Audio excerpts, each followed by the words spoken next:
we will explain the whole science, inspire you and make you interested in enlightenment time. We need to cater this enlightenment science to the whole world wherever they are. Because enlightenment is the birthright of all human beings.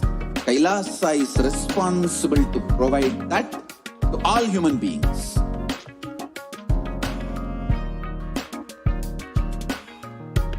Kailasa is the totality of the knowledge I received from my gurus and practice manifested in my life, perfected by teaching millions of people from all cultures, time zones, backgrounds, genders, nationality, race, from every creed.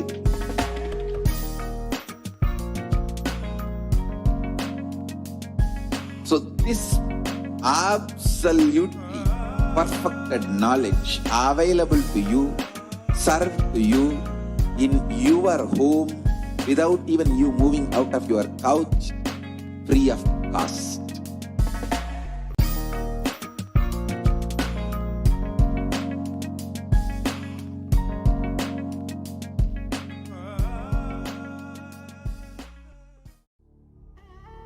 What I mean by the word Kailasa, listen intensely.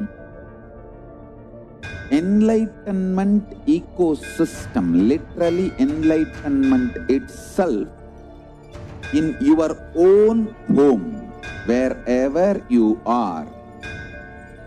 If you cannot come to Kailasa, it's okay. Kailasa can come to you. Kailasa coming to you is Kailasa.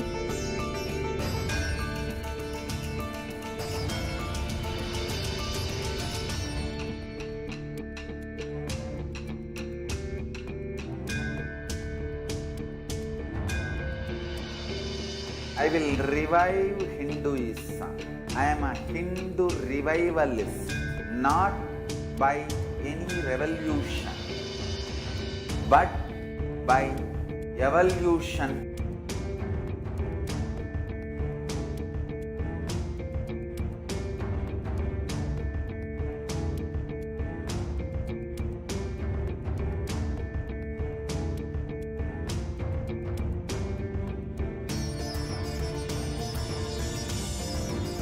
And setting model community.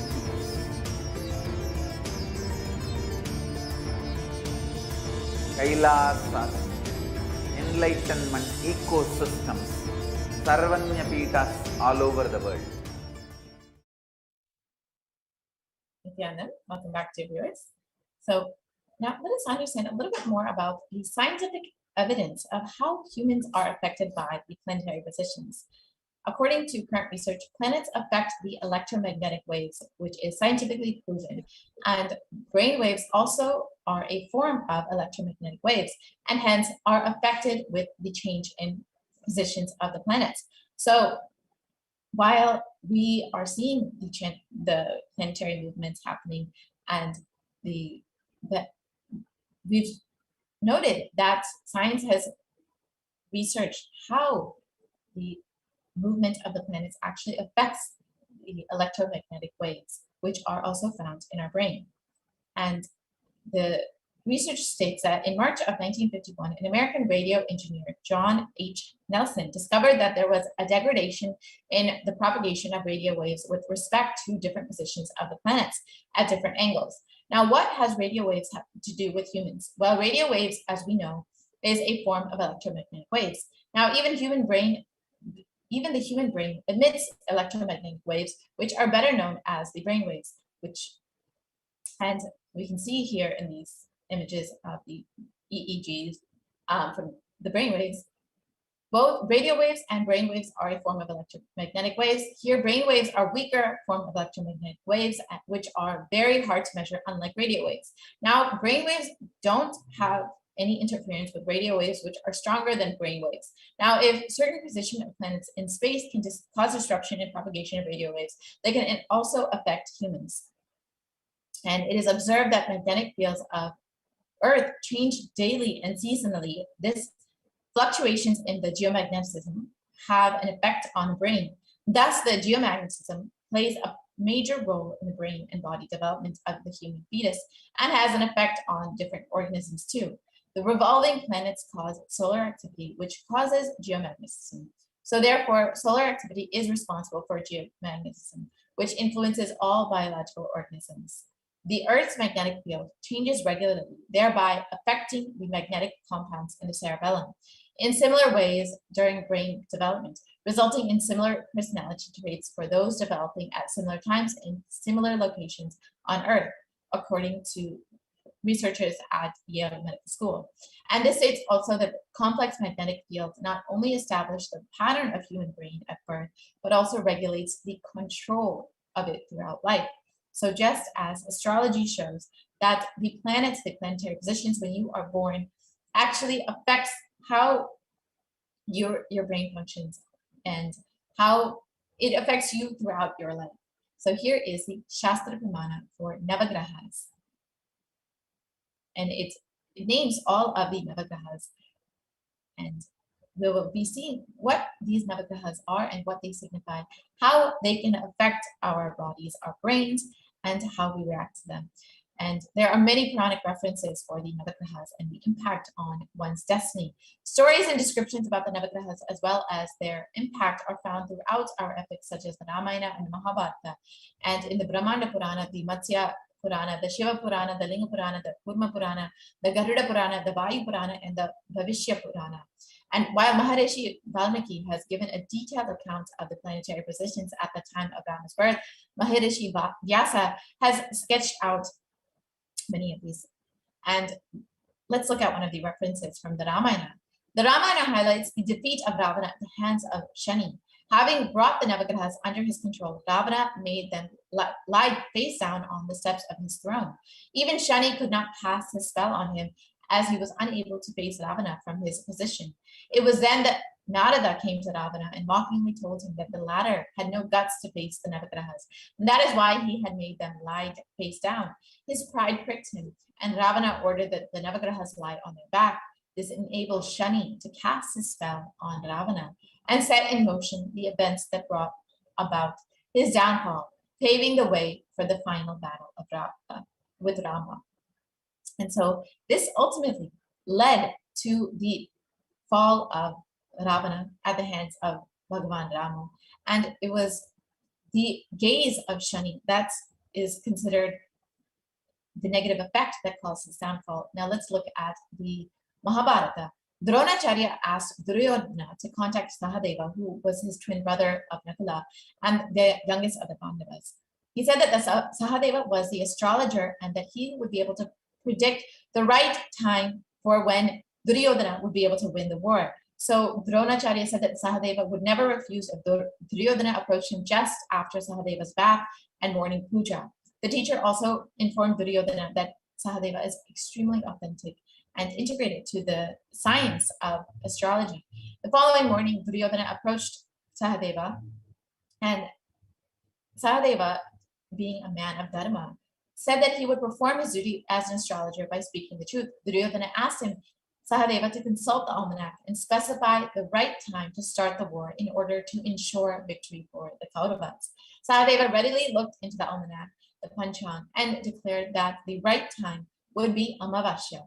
So that in order to, this shocked the other Pandavas, and in order to counter this, Bhagavan Krishna stepped in and he came up with a brilliant solution and directed that the Pandavas should perform the Shraddha Puja the day before the Amavasya, the new moon. The following morning, Bhagavan Krishna led the Pandavas apart from Sahadeva to the riverside in order to perform the Tarapanam, or the oblations to their forefathers. Yudhishthira was surprised and asked Bhagavan Krishna why he wanted to them to perform the ritual a day before Amavasya, or the new moon day.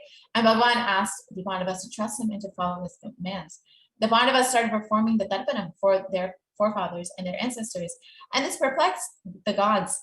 And the two main gods, Bhagavan Surya and Bhagavan Chandra, rushed to Bhagavan Krishna to ask him what was happening. They asked Bhagavan why the Pandavas were performing the Tarpanam when it was not Amavasya. Bhagavan Krishna smiled and replied that Bhagavan appeared before him,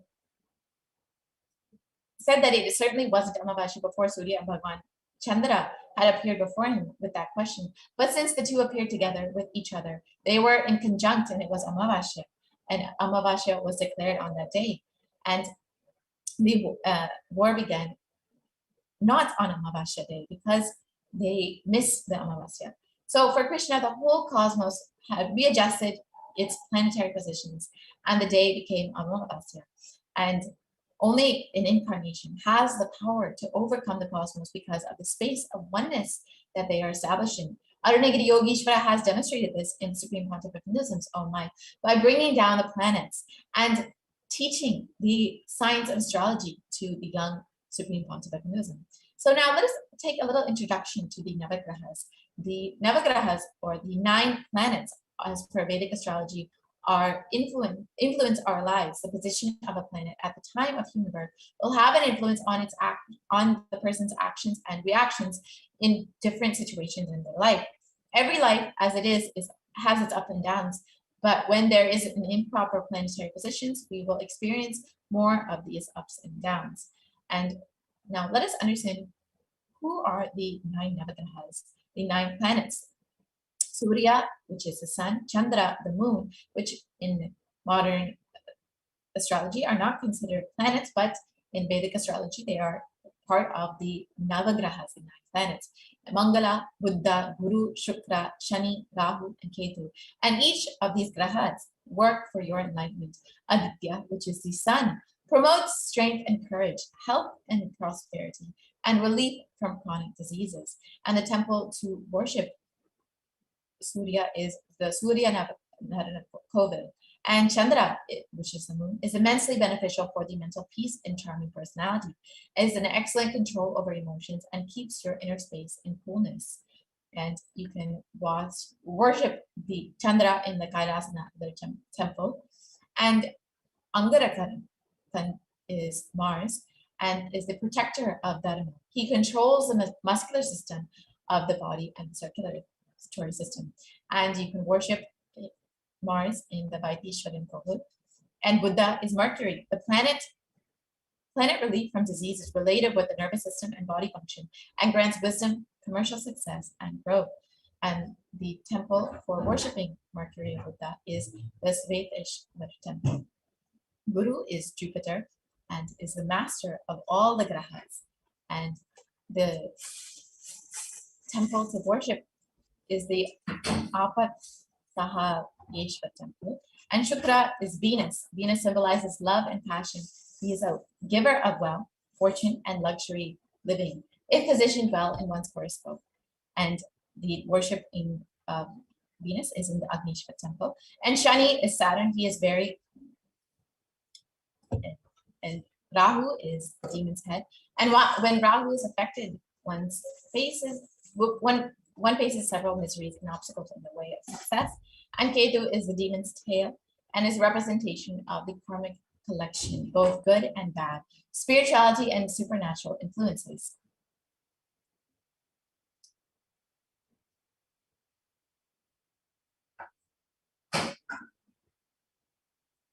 And in the words of the Supreme Pontiff of Hinduism himself, about the deeper insights on the Navagrahas, the moment the consciousness enters the body, the energy level of the cosmos at the time of birth gets printed in the consciousness.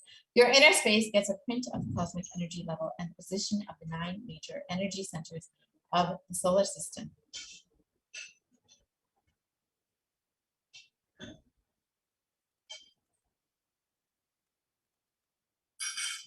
And the astrological planets are not only astronomical, they are energies. A particular energy of push and pull exists between them.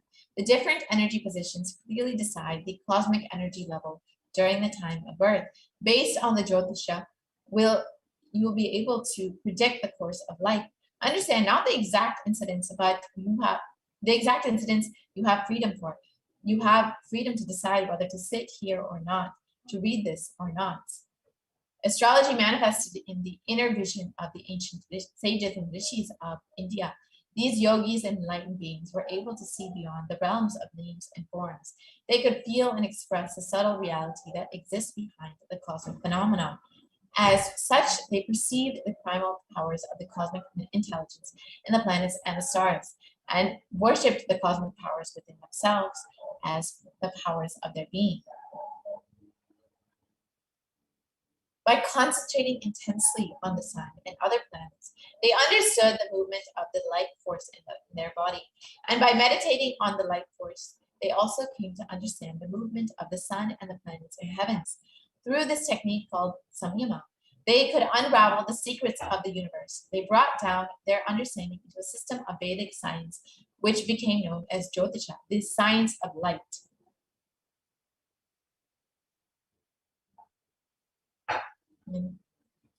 The major course of life, if you will get enlightened or not, can be predicted. The principles can be predicted, not the policies. Having an idea about your horoscope will give you intelligence and acceptance in your life. Intelligence to take decisions and the acceptance to bear the inevitable things. According to me, the Supreme Pontiff of Hinduism, a seeker should have a basic knowledge about his horoscope. The Navagrahas are also known to have an impact on the different parts of our bodies and their smooth functioning. For instance, Surya provides longevity and good health.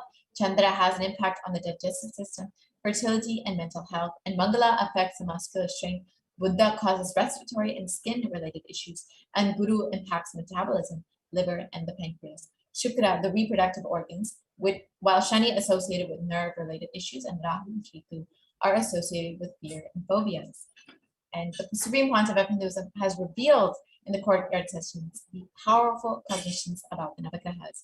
And Supreme Pontiff of Hinduism revealed that basic interpretation of the grahas, which all human beings have, is that some grahas do good and that some don't. For example, people are afraid of the 7.5 years of Shani transition and the Rahu effect.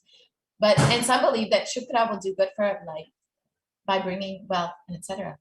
But Swamiji says that the basic outcomes of your life are not necessarily effective. And if a person is suffering from a pattern long enough, then the grahas intervene and gives life situations where they are forced to break the pattern and move towards Paramashivam. Swamiji said that Shani, Rahu, Ketu make one accountable for the smooth flow of the law of the cosmos, and Shukra will shower you but will rule you with fear. Buddha will intensify the effect of the grahas in your system and in your life. And listening to Guru shields the Navagrahas' impact. That is why when we listen to Guru, none of the grahas will have an effect on us, because he is taking us to the space of Paramashivam in a very sweet way. As long as we are integrated to Guru, the grahas will not have an effect. And the Supreme Pontiff of Hinduism has shared that if we are stuck in a pattern for long and unable to break it because of the non-listing space, then it is time for the grahas to take their effect, to do their play. So now let us understand what the Supreme Pontiff of Hinduism has shared about one of the most wonderful gifts, the spiritual alchemy products, the Navagraha Mandala, which helps the influence of the grahas and helps them to have a positive impact and helps us to achieve enlightenment.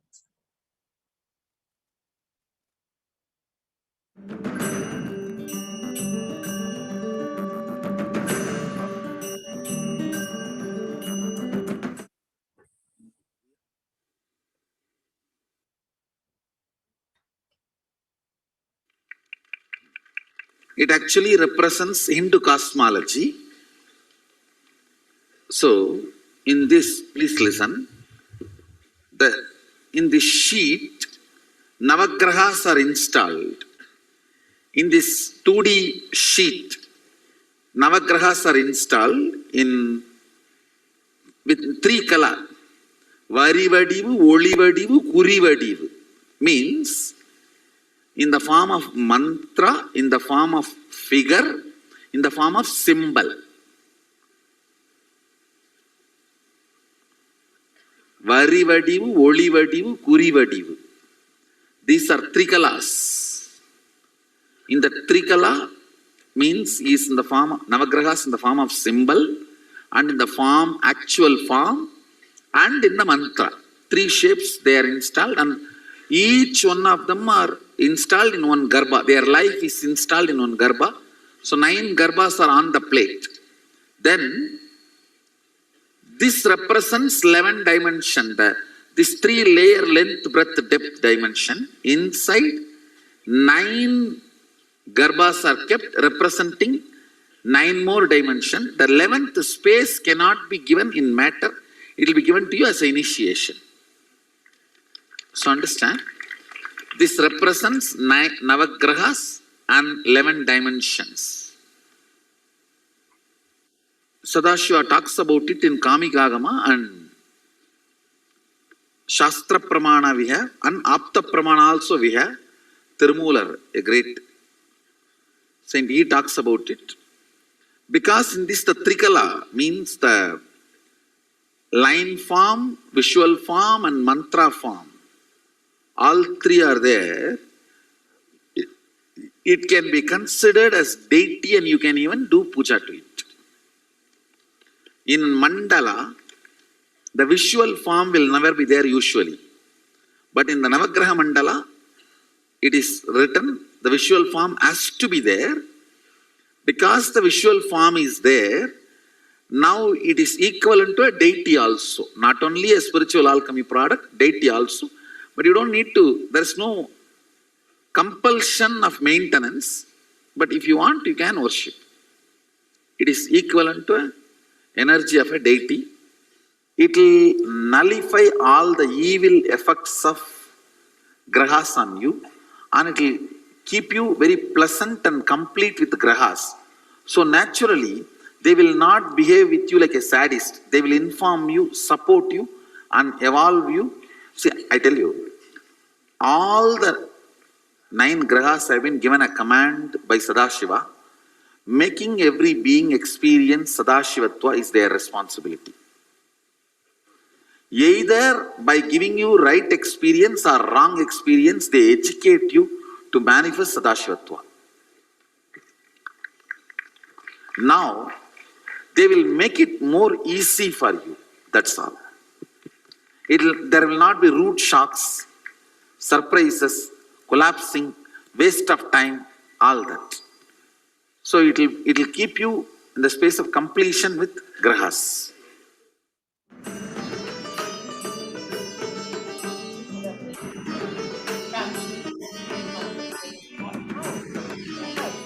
Are all given a command to help you experience Paramashivam by Paramashiva himself.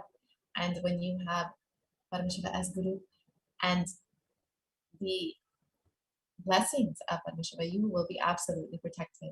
Now let us understand a little bit more about the grahas and the experience of the Supreme Pontiff of Hinduism in his own life with the grahas.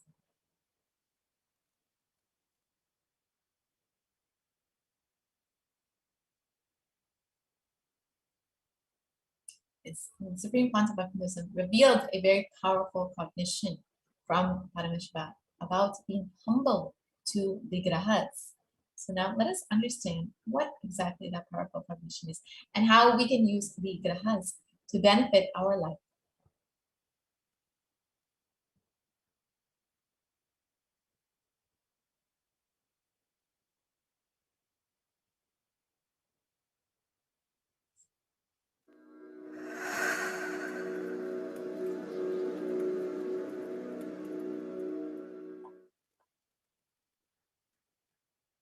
Suddenly,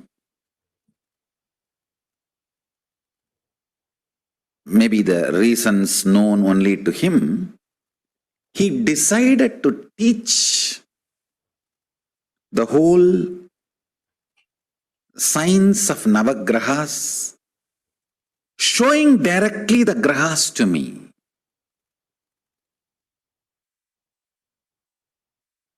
and he just did something like this. I do not know whether he took me to the space of Kailasa or he brought the grahas to Arunachala, where I was sitting with him. I was sitting with him in the temple, in Arunajaleshwara temple. Whether he brought them here or he took me there, I do not know. But suddenly I saw like a chess coins, all the Navagrahas, alive, living, moving. And I immediately bowed down to them. The moment I realized they are alive, I immediately bowed down to them.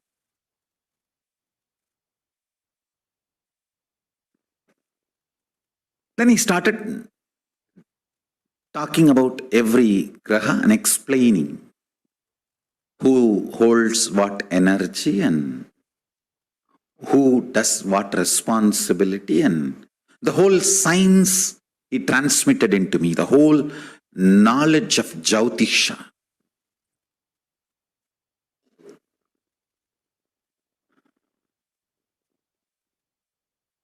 As I said, the words he uttered and the quantity and quality of the information transmitted was unimaginable.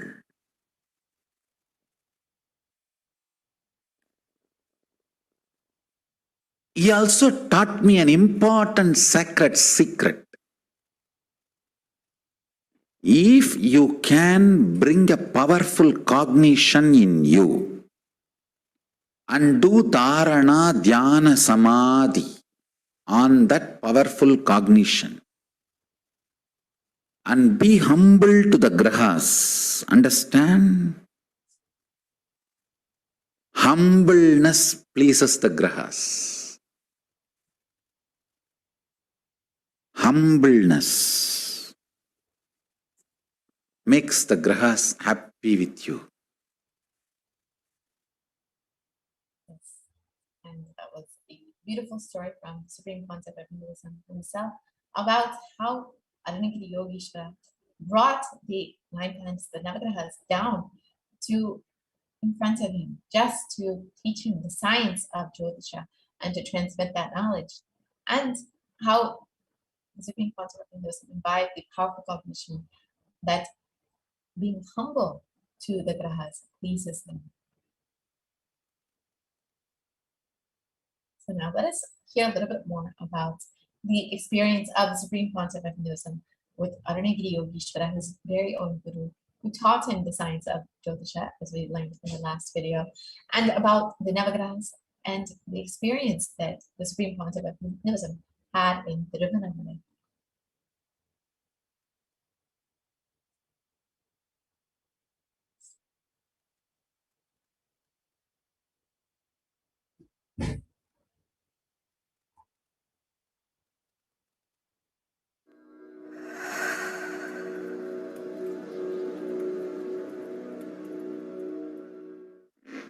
Now let me come back to this story. He showed all the grahas and taught me the whole thing. Then after everything was done, he just moved the hand. I don't know whether he brought me back to this planet Earth or he sent the grahas back to their place. Everything was normal. And it was too much, I tell you. I was in awe. Anyhow, the whole knowledge transmission was done. Then I asked him, Swamiji, did you take me there and showed the planets, or did you bring the planets and showed me here?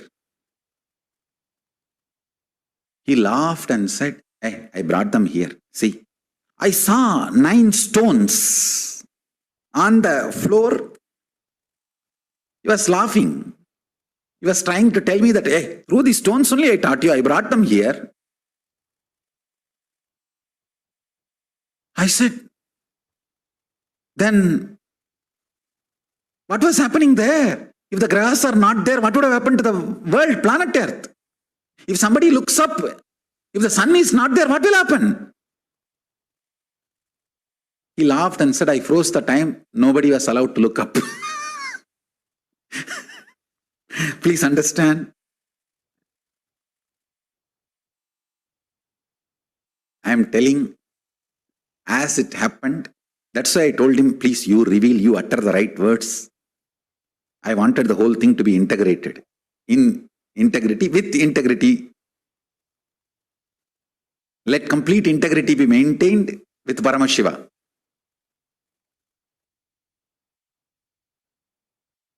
He laughed and said, I froze the time so nobody can look up.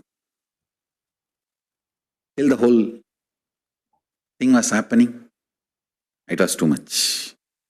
I asked him, can I take these 9 stones? I wanted to keep them in my puja. He laughed and said, why just these stones? I'll install them. I'll put them in a land which will be later on, can be beautiful temple. He just blinked his eyes. Both of us were sitting in a place where now the banyan tree is planted in Tiruvannamalai Adinam. That is precise spot. That was the spot. He put all the 9 stones and we both were suddenly sitting there. We just disappeared from the temple and appeared here. And he pushed all the 9 stones on the ground and said, this place will radiate the powers of Navagrahas. Later on, you will understand why I did this here. Of course, maybe after decades, many years, we got that property. Now the ashram is there. When I went back, I know that is the property. That is the reason I put Navagraha Vanas there. Nakshatra Vana in that area for all the grahas and nakshatras to be present and bless everyone. Whoever goes and sits and meditates on Arunagiri Yogeshwara there, with the powerful cognition of Paramashivoham, Arunachala will bless. Arunagiri Yogeshwara will bless. Paramashiva will bless and liberate all of them from all the malefic effects of planets. Go and sit in that Navagrahavana, Nakshatravana, and meditate on the powerful cognition. Do samyama on the powerful cognition. Nityananda Paramashivoham. You are Paramashiva. Chanting Mahavakya. Do samyama.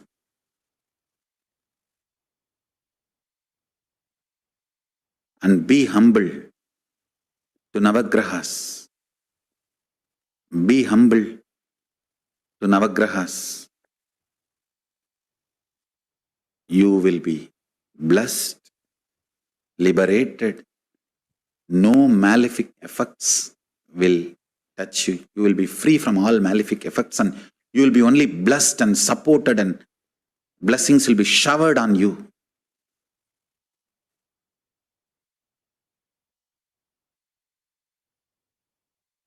Yes, Supreme Pontiff of Hinduism reveals the beautiful history of the Kailasa in Tiruvannamalai, about how Arunagiri Yogeshwara, the guru of the Supreme Pontiff of Hinduism, installed the Navagrahas, the energy of the Navagrahas under this banyan tree, and it still remains there as an energy center for people across the globe to come and experience the energy of the Navagrahas, Arunagiri Yogeshwara, and the Supreme Pontiff of Hinduism himself.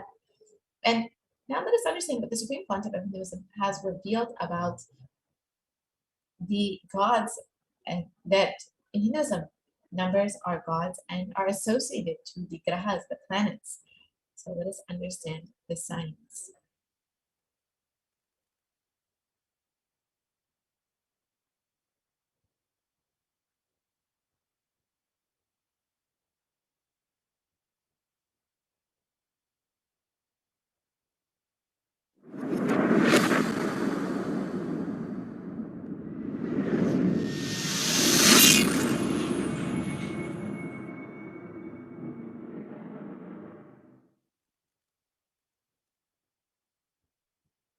Once my guru was trying to teach me the Surya Siddhanta, means how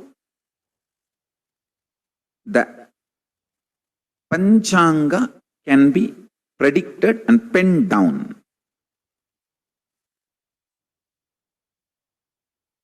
He was trying to show how the sun is center and earth moves around the sun and moon is around the earth, and the whole structure, including the sun, moon, the whole thing is also moving. He described in an elaborate way, and then he took a chalk piece, just drew some numbers on various parts of my body.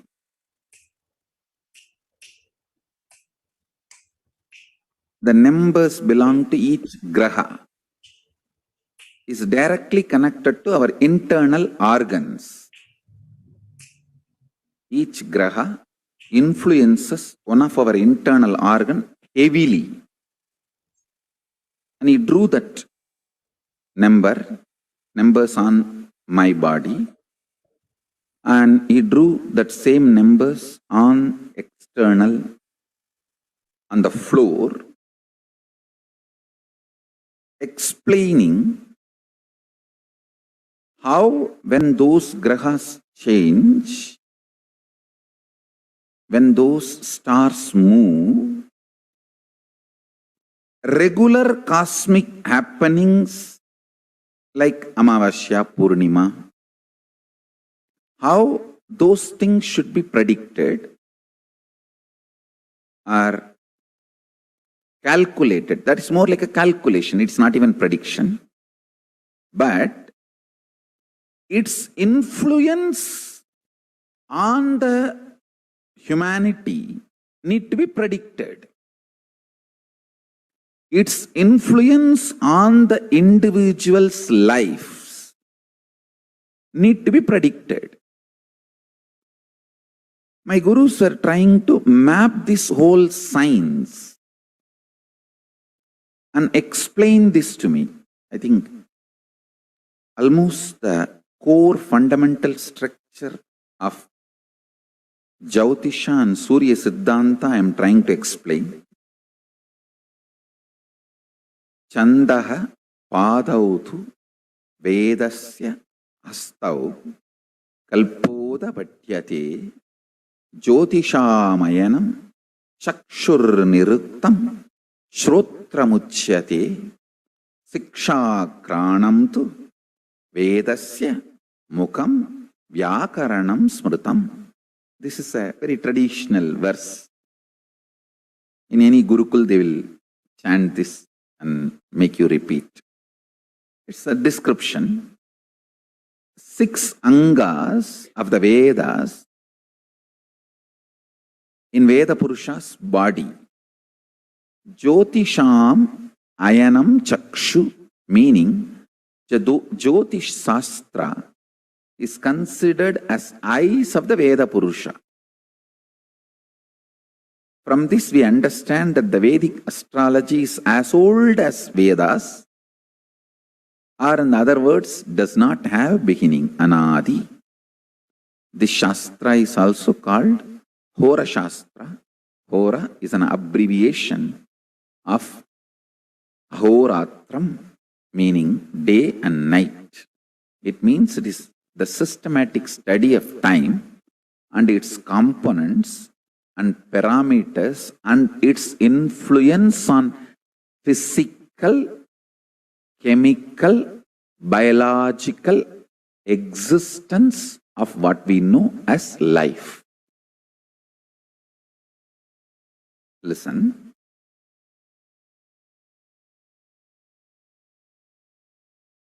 One very funny incident happened when he was teaching me.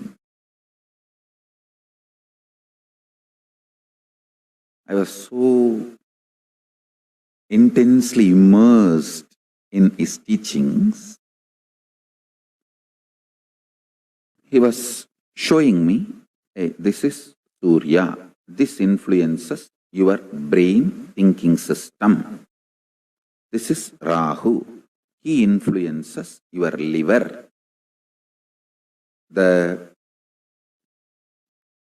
actions liver performs physically, its influence on your thinking system,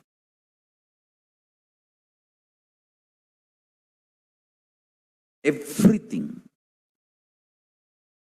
If you map it to the description of Rahu, it will absolutely match. Guru, Brihaspati, is the decision-making mechanism which influences your will persistence, Agnya Chakra. Pituitary glands and its impact on your existence is directly Guru. He was explaining step by step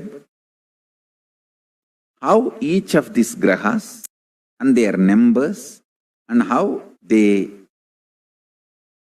influence your lifestyle, patterns, everything. I'll repeat exact one line.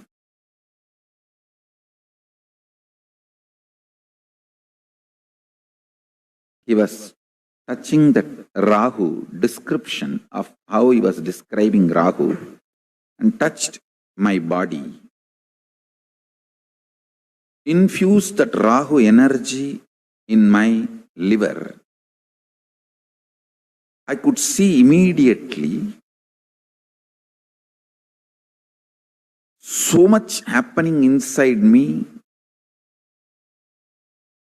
I just vomited, literally, physically. Felt so fresh, alive, relieved. Of course, after cleaning all that place, everything, my Guru has explained.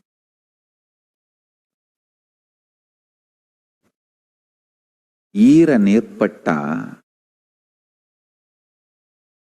Ayul Neelandambi. In Tamil, he said, if the liver is straightened out, life will increase. It is directly Rahu. Rahu is responsible for your longevity. Rahu can influence and put you in addictions and kill you, or he can keep you addiction free, or addicted to right habits and food and keep you happy, healthy for any long. This whole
Just be alive for next 3 years. Don't die within next 3 years.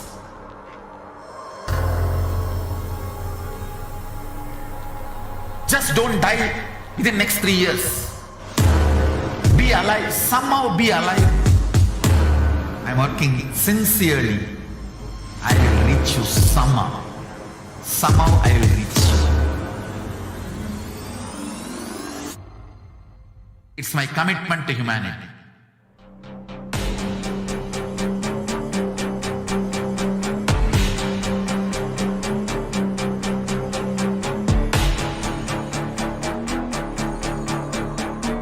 Just don't die within the next 3 years. I will reach you wherever you are, whichever corner of the world you may be. I will reach you with enlightenment. You manifesting the space, state, powers, being Paramashivam. It is possible, and it is possible for you.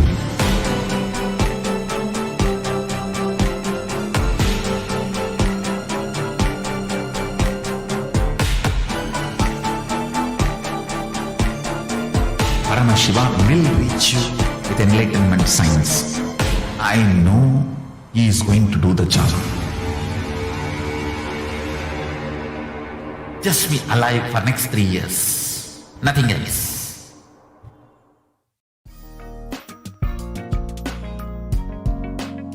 We get you health. We get you ability to build beautiful relationships in your life. We get you direct spiritual support, and we make sure you become wealthy.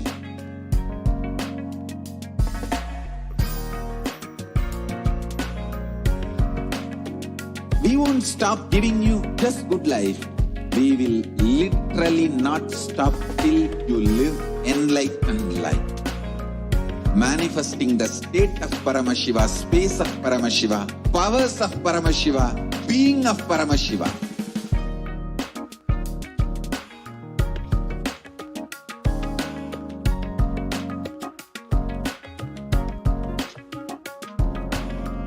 Whole world should become Kailasians. I want the whole world to know Hindus have something great to contribute to the world.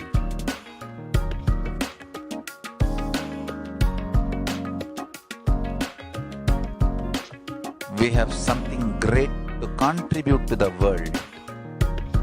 Let us do that.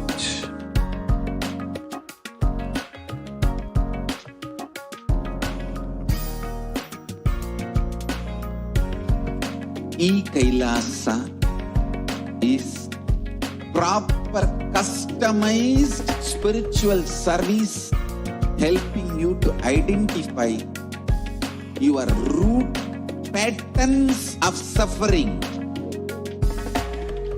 We have perfected the science of helping every individual from every cultural, religious, nationality background.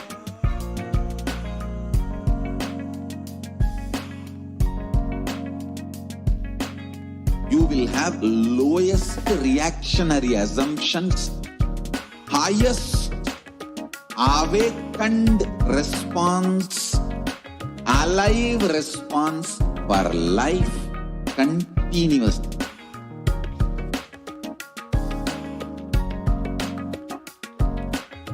Kailasa is enlightenment ecosystem, literally enlightenment itself in your own home, wherever you are. Proper customized spiritual service helping you to complete with your life negativity. Withdrawal from life, self-hatred, self-denial, self-doubt, so much of tiredness, laziness. We can support you aligning your diet, your attitude, your aptitude, your understanding about life. We can help you with everything.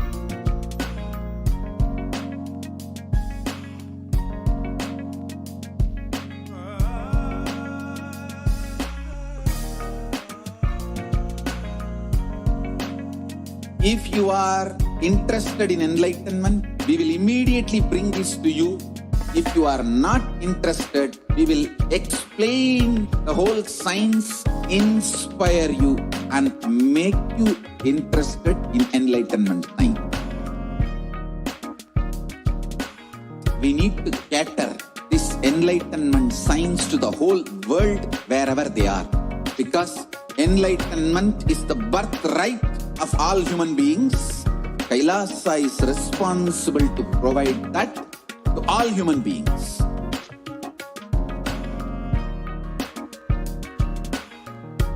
Kailasa is the totality of the knowledge I received from my gurus and practice manifested in my life, perfected by teaching millions of people from all cultures, time zones, backgrounds, genders, nationality, race, from every creed.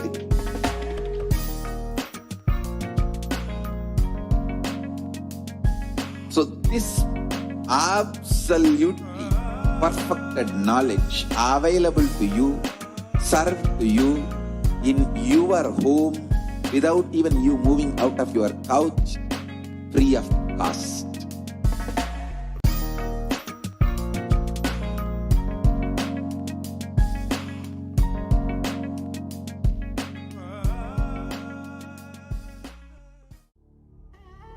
What I mean by the word e-Kailasa, listen intensely. Enlightenment ecosystem, literally enlightenment itself, in your own home, wherever you are. If you cannot come to Kailasa, it's okay. Kailasa can come to you. Kailasa coming to you is e-Kailasa.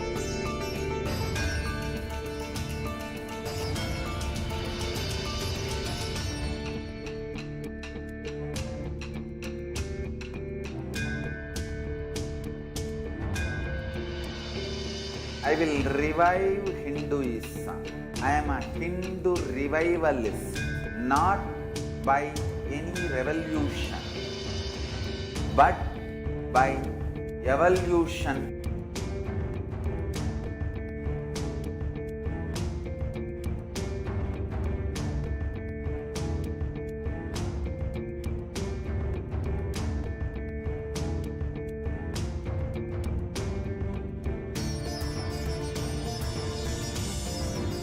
And setting model communities.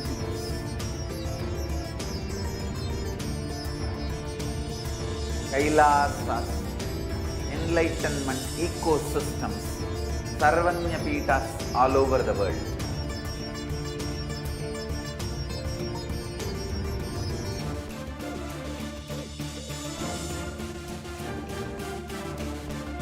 All powerful cognition, knowledge, only when you live, power manifestation and possibilities manifestation happens.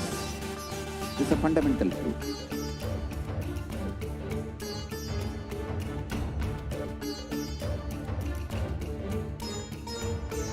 Hinduism cannot live exclusively as one sampradaya. No.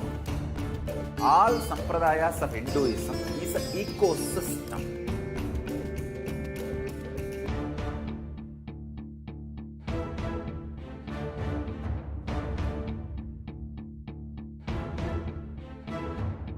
So don't keep quiet thinking that if one sampradaya... Welcome back to viewers to that very quick break. I hope all of you enjoyed that video where the Supreme Pontiff of Hinduism revealed about how numbers are gods in Hinduism and how planets have an effect on our lives, so and our bodies. And I hope all of you have understood a little bit more about the Navagrahas, how they affect our lives, and how the planetary positions affect our future, our decisions, our ups and downs, and how just being in completion with them can clear us of all of the karmas and the negative effects of all of the navagrahas. Now, we will be entering into the next segment where we will be hearing from some of the devotees and disciples of the Supreme Pontiff of Hinduism who have been blessed during the Devi Parashakti Akashic readings and have had their prayers answered by Devi Parashakti herself. So now let us hear a beautiful sharing from one of the devotees who had her questions answered in the Parashakti Akashic.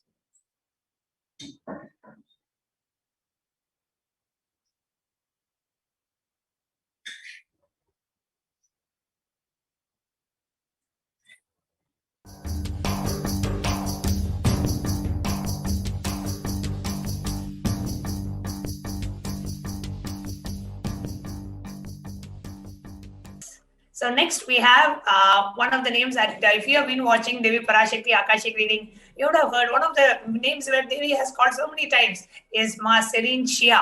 And she has had many questions answered from Devi Parashakti. And today, Ma Serene Shia is here to share her experience.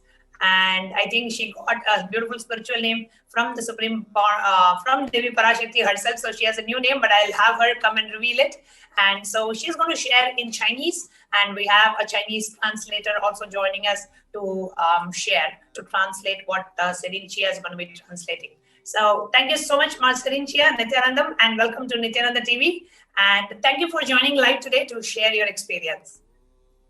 Thank you, Nithyanandam. OK， 我很感动的就是我最近都一直被女神祝福。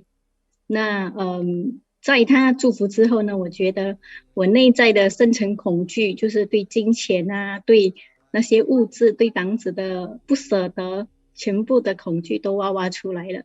所以那整个星期我是一直在做圆满，一直在面对那些恐惧的。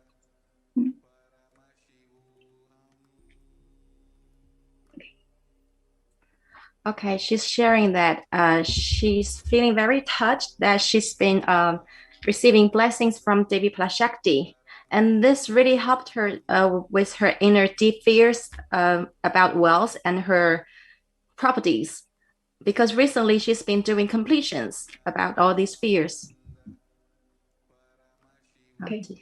那就因为在显化 AJP 的过程中，我对就是金钱的恐惧啊，那些不圆满，真的就是感受到，因为我一直就是之前都一直，我去银行做转账的时候就是被拒绝，所以我知道就是我内在的不圆满，然后才会导致这些状况。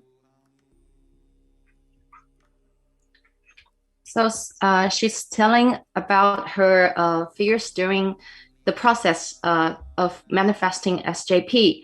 And one incident was that when she went to the bank to do a wire transaction, she got declined. So she found there's completion in this area, incompletion. 对，就是被女神祝福过后呢，那整个星期我的恐惧是非常的剧烈，就是我从来没有面对过这么剧烈的恐惧，就是我感受到我的心脏就很紧绷，然后好像要爆裂这样。那我知道这一切都是女神在帮我疗愈，就把我的恐惧挖出来，让我去面对。So after she's got the blessings from Devi Parashakti, she can really feel this intense feeling of fears all coming at the same time. So she's knowing that it's Devi Parashakti that's healing her. Yes. 然后呢，就在那整个星期的过程中，我去面对了，去做了圆满。然后呢，我就到了有一天，我就跟大师说，如果你认为我今天是圆满的了，那就请你显化给我看。我去到银行的时候呢，是会有一个非常漂亮的车位在银行前面，然后至少会有就最多2个人在银行前面排队吧。因为那间银行我每次去都是排很长的，所以我就跟大师这么说。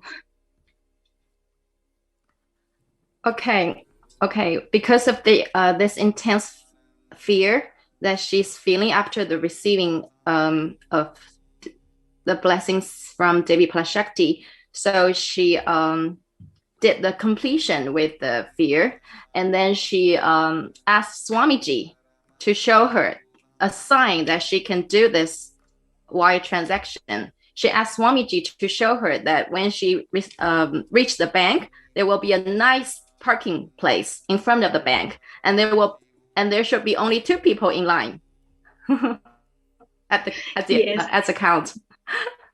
Yes, then so the day, OK， 那一天我过去的时候呢，就真的显化了，就看到哇，真的是有一个车位就在银行前面，然后真的只有2个人在排队，所以我就很有信心，说我今天应该就可以转账成功。So this thing turned out really just what she wanted Swamiji to manifest. So everything just turned out exactly what she wanted. So Swamiji really manifest all this for her. There's a parking place and there are only 2 people in the bank. So now she was full of confidence that she knew she could do the wire transaction. Yes. 然后我就去到了银行，银行职员就帮我拿了那个号码，好像才不到1分钟就到我了。那我就去柜台，我就带齐了文件，我就告诉柜台说我要做这个转账，因为上个星期转账不成功，就会银行需要多一点资料，那我今天带齐资料来了。Okay, so she went straight in, and there's a person there, a staff there that helped her with a waiting number, but she waited less than only 1 minute. And then she's got everything needed for the proof, and it just went perfectly well. 对，那银行职员就叫我坐下来的时候，他就在检查那个文件嘛。那过后我就看到他又叫另外一位同事来看这些文件，当时我心里又升起了一点恐惧。可是我就比起在上一个星期去到银行的时候，那个恐惧是差很多的。上一个星期还不圆满的时候，我的恐惧，我的心脏就好像快跳出来这样，所以我就感受得到那个分别。Okay. So she went to do the wire transaction the first time. It was a week earlier. At that time, she was really frightened. She was full of doubts and fears. But this time, still the staff there was still checking all the documents. But then there's this staff checking and asking another one to come check again. She was waiting, but she's feeling she's more, much less fear than what she was a week ago. Yeah. Yes. 然后呢，过后我又再看到他们就叫更高层的，应该是经理级的这个银行职员过来看这个文件了。我当下我就赶快闭上眼睛，我就观想他就是大师，他在看银行文件。然后呢，大师说这些钱是转去开拉萨的 ，OK 可以 pass。Well, after 2 staff checking her documents, finally a senior manager was called in. And when the manager was checking all the things, she just visualized that it's Swamiji that's checking the proof, checking the documents. And and Swamiji says, okay, the money's going to Kailasa. We approve. OK， 那就接下来就是那一位经理把我的文件带去，就是去到他座位，输入那些 switch code， 然后他就叫我过来，他就叫我名字过来，他就给我看那个荧幕上面的那个银行的资料，他说，这个资料不是你给我的这个，后来我就突然想到，是的，这个资料是刚好，Sri Amitra 有发给我，在我的 WhatsApp 里面。我就说不好意思，我给错你旧的资料，我的新资料是在我的 WhatsApp 里。那我就给他看，他就说好的，那你现在发来我的邮件吧。So the senior manager took her to his office and he found a minor difference. Something was not right. And he asked her the question, this is not the thing that you are supposed to hand it over to me. And then she suddenly remembered, yes, there should be somehow the document is in her WhatsApp app. So she just told the manager that she would email him to his email address.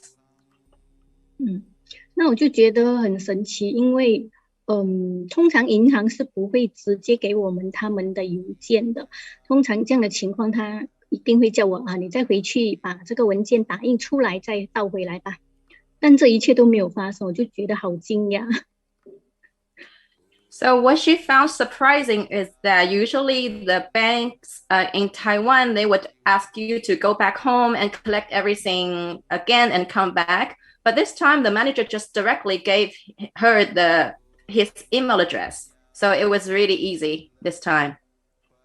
Yes, and 然后在上一个星期我去转账的时候，其实是有被问到，就是他说这个 lifetime membership 太贵了，然后也跟我说我们的银行最多一天不能转超出多少钱出国。那个时候我知道我是不圆满的状态下，我才会显化这么多问题出来。那可是当天呢，我就很神奇，我知道圆满了，然后这些问题他们从头到尾都没有提过，从来就没有提过什么 lifetime membership 太贵啊，或者是说那个一天不能转超出多少钱，就完全都没有被质疑这些问题。Okay, so a week earlier when she went to the bank for the first time, the staff there was asking her why you needed to pay such big amount of money. Why we usually don't do this large amount of money abroad. And she knew that at that time, the reason why she got declined, all the problems happened because of her incompletion. But this time, they didn't ask anything. The question wasn't repeated. So, yeah, it's different this time.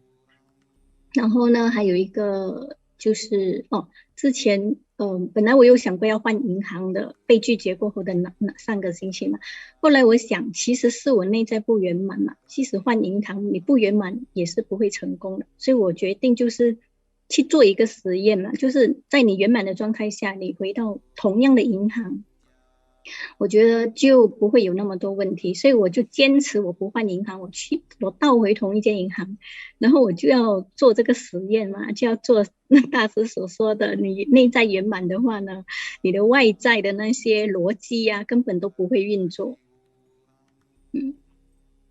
So she went back to the same bank for the second time out of an experiment, because she knew that the first time she got declined was because of her incompletion. She did thought of changing another bank and try it, but then she knew because of her incompletion, now she's completed. She can carry this completion to the same bank and do the same procedure again. So she wants to see if she's the result. It's an experiment for her. 是，我就觉得这一切的过程啊，在显化 AJP 的过程，这一些恐惧啊、不圆满啊等等的，所有这些经历，我觉得是大师要给我一个亲身的见证，要让我知道呢，当你圆满的话，你那些逻辑的外在的逻辑都无法就是阻碍你。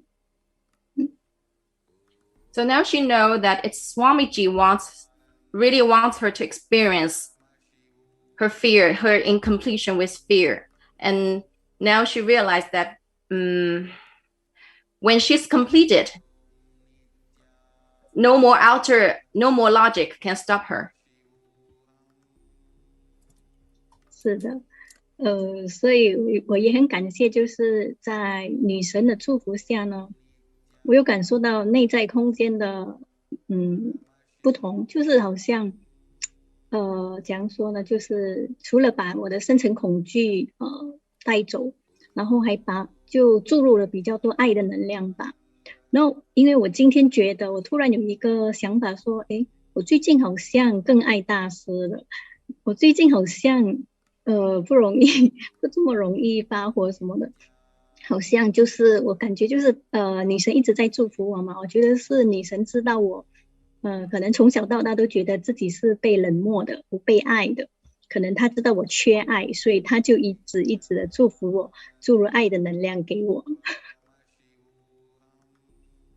So she's been repeatedly getting blessings from Devi plus Shakti. She feels that because her childhood, she wasn't a loved child. So now that's why Devi plus Shakti wants her to feel being loved.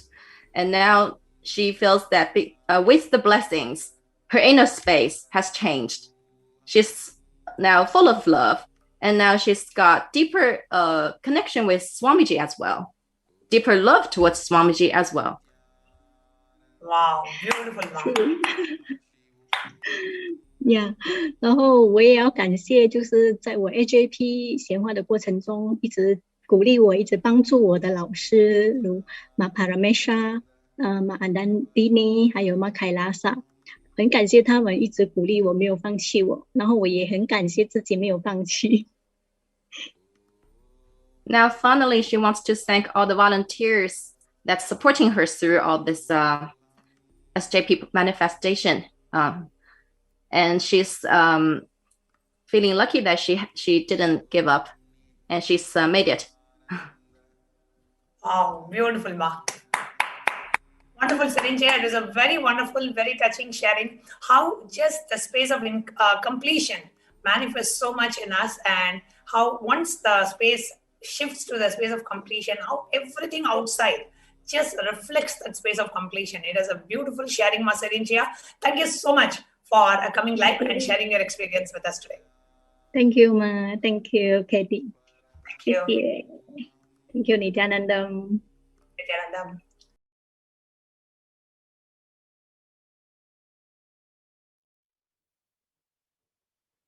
Nityanandam, we just watched a heartfelt sharing from a devotee from China, and who was so sincerely sharing about how she has overcome such immense fears in her life just with the grace, blessings of Devi Parashakti.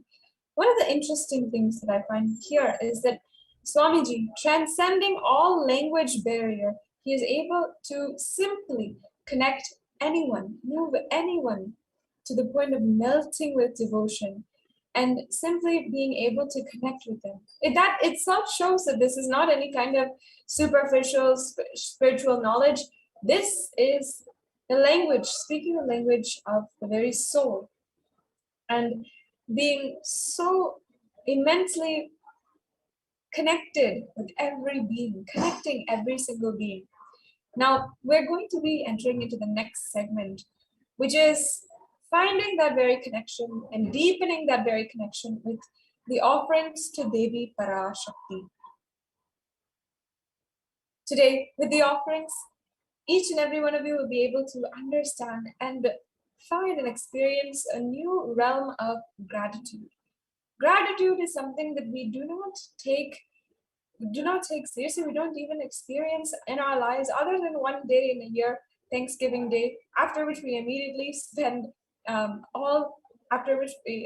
exhaust all of our gratitude, and we simply move on. We simply forget ever that this is a huge, powerful sentiment, a huge outlook on life that we can harness in order to experience superconscious energy. In this segment, we'll be going over the offerings to Devi Parashakti, and with me, in order to share with all of you the offerings, is Ma Nityananda joining me now. Nityananda.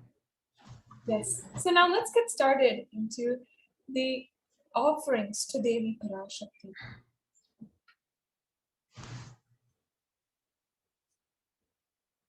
Each and every one of us can experience the offerings And it is a sincere gratitude that we can offer to Devi Parashakti.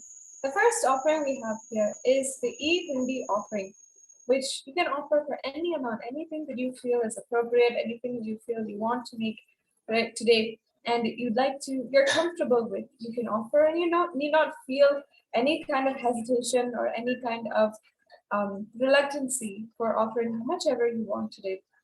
There's a beautiful verse from the Lalita Sahasranamam, which says, Bhakti Priya, Bhakti Ghamya, Bhakti Vashya Bhayapaha, Shambhavi Sharadharadhya, Sharvani Sharmadayini. This means Devi is fond of true devotion and is realized through true devotion. She can be won over through true devotion, and she removes all fears.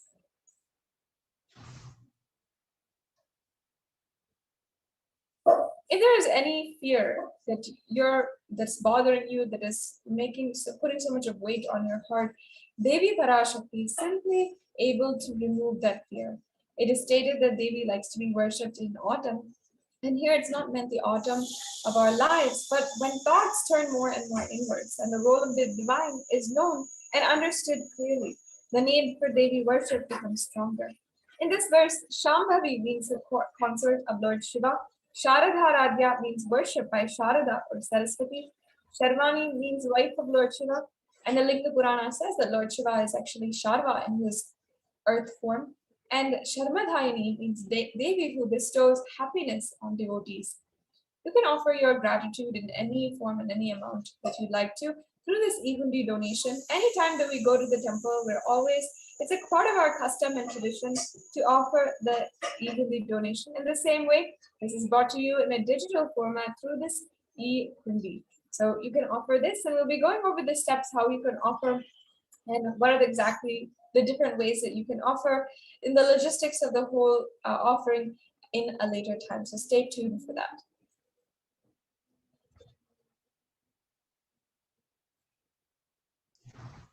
And the next offering we have to Devi Parashakti is the offering of the Sankalpa, the conscious prayer to Devi Parashakti. And in this verse from the Saundarya Lahari, it beautifully describes the devotion for Devi Parashakti. It says, let the mantras I chant with sacrifice in my soul become chanting of your name. Let all my movements become auspicious mudras. Let my travel become perambulations around thee. Let the act of eating and drinking become fire offerings and oblations in the homa or yajna to thee. Let my act of sleeping become salutations to you. And Lord, let all actions of pleasure of mine become part of your worship. And when we make this conscious prayer, conscious resolution to Devi Parashakti, she blesses both the asked and unasked, remembered and forgotten wishes, and all our deepest wishes and desires simply manifest by the grace of Devi Parashakti. So you can make this offering of the Sankalpa, the conscious prayer to Devi Parashakti, where every act, anything we do throughout the day, all actions are simply a conscious prayer to Devi Parashakti. So you can register for this offering on the website www.kailasamailer.com/sevas. The next offering is the Devi Sahasranama Swaranakasi. This is a very special offering of the gold coin necklace, and in each of the gold coins is etched the different names of Devi Parashakti.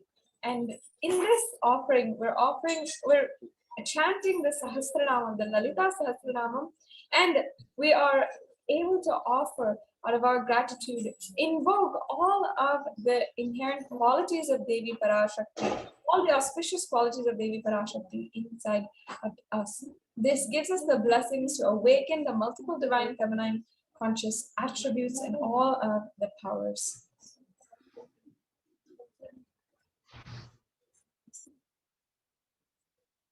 And the next offering to Devi Parashakti is the offering of the Mukta Anguti, which is the gold finger ring embedded with pearl. And in this verse from the Devi's Suktam, it is described, let the goddess who brings good fortune, who is praised by the gods, who is served by Devendra, who is praised by Devas, troubled by the Asuras, who is praised and remembered as devotion to her solves all, who is the source of all good in the world. Let that goddess destroy all obstacles. And Devi is described as the one who is worshipped by the gods and the king of gods, Devendra himself. And just the devotion, a prayer of devotion to her, removes all obstacles.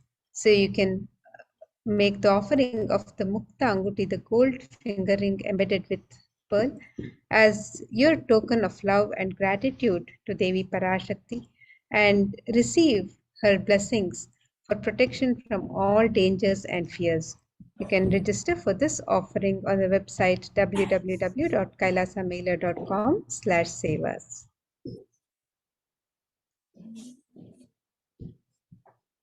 The next offering is the Swarna Padma Pushpa. And this offering, it comes in 3 denominations, as you can see. And you can offer in the level which is comfortable for you. And there's another verse from the Lakshmi Ashtakam, where Mahalakshmi is described as Siddhi Buddhi Prade Devi Bhukti Mukti Pradayini Mantra Murte Sada Devi Mahalakshmi Namostute, which means Devi who bestows accomplishments and intellect, who showers worldly prosperity, Devi who powers the subtle mantra of the cosmos. I bow down to you, O Devi Mahalakshmi. And this offering of the Swarna Padma Pushpa gives the blessings for attracting positive relationships in personal and business dimensions.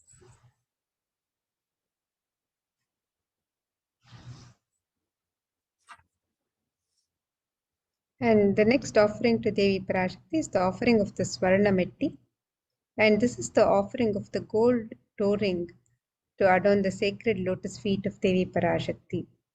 And in this verse from Saundarya Lahari, it is described that Lord Brahma, the creator of yours, selects a dust from Devi's feet and creates he this world.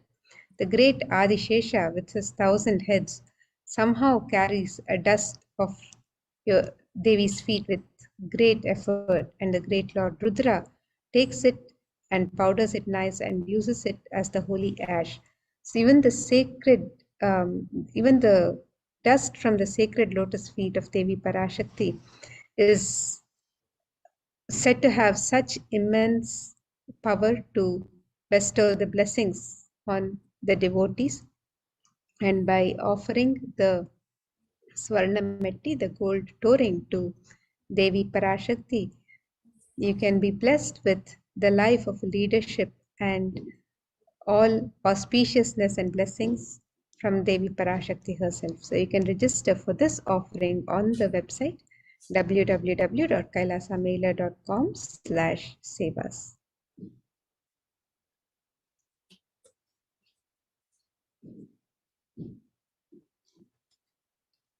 The next offering is the Mantika, another very sacred offering, which is actually the hairline jewelry. So on the hairline, traditionally women wear the jewelry, and actually represents the nectar which is flowing from the Sahasrara Chakra. The Lalita Sahasranamam, in verse 106, Devi Parashakti is described as Shuddha Sarabi Varshini, meaning she who makes the nectar flow from the Sahasrara and the Agnya and permeates to all of the 72,000 nadis, and to give us the ultimate experience of the cosmos. In this offering, you're blessed to be able to live the enlightened lifestyle, live out of gratitude to Devi Parashakti, and live with her blessings, open the Sahasrara Chakra, live the enlightened lifestyle.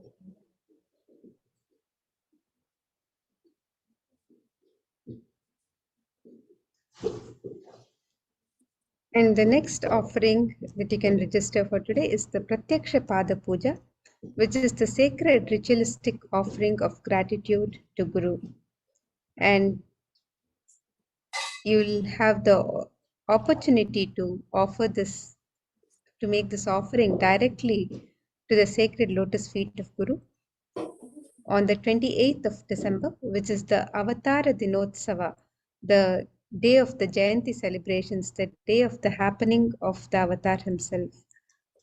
So you can register for this offering, the Pratyaksha Pada Puja. And in the Guru Ashtakam, Adi Shankaracharya describes Yasho me gatam dikshu dana pratapa jagadvastu sarvam kare yat prasadat manaschena lagnam guroranghi padme tatakim tatakim tatakim tatakim. And the translation for this verse, it says, my repute has traveled in all directions through my philanthropy and prowess. All the things of this world are in my hands as reward for my virtues. Yet if one's mind not be centered upon the lotus feet of the Guru, what then, what then, what then? And this offering of the Pratyaksha Pada Puja is the ultimate, the most sacred offering of gratitude from disciple to Guru. And you can have the opportunity to offer this on the most auspicious occasion of the Avatara Dinotsava, the birth star celebrations of the Avatar himself on the 28th of December of this year. And Ma Sadashiva Priya may want to share more also about this beautiful offering, the sacred offering of Pratyaksha Pada Puja. Yes, ma'am. This offering, the Pratyaksha Pada Puja, especially coming up on the very 45th Jayanti of the Supreme Pontiff of Hinduism, will be one of the most sacred offerings that each and every one of you can offer. There's a beautiful story. Swamiji himself narrates how Swamiji had made the padukas for his own beloved Guru, Arunagiri Yogeshwara. It is such a sacred sentiment that to worship the feet of the Guru. So at the very mere age of 6-7 years old, Swamiji had the darshan of the incarnation of Paramashiva, Arunagiri Yogeshwara. At that time, he had gotten commissioned the padukas, wooden sandals, and he had gotten the wooden sandals and he had offered them to Arunagiri Yogeshwara. Arunagiri Yogeshwara had literally put his own feet on those padukas, and then he had given them back to Swamiji. Swamiji until today worships those very padukas and worships them as the very representation of the Guru Parampara, every day remembering the paduka, the very feet of his own Guru. And these padukas are literally going to be there forever, serving as pushpa samadhi, as the very worshipped items of Bhagavan of Swamiji.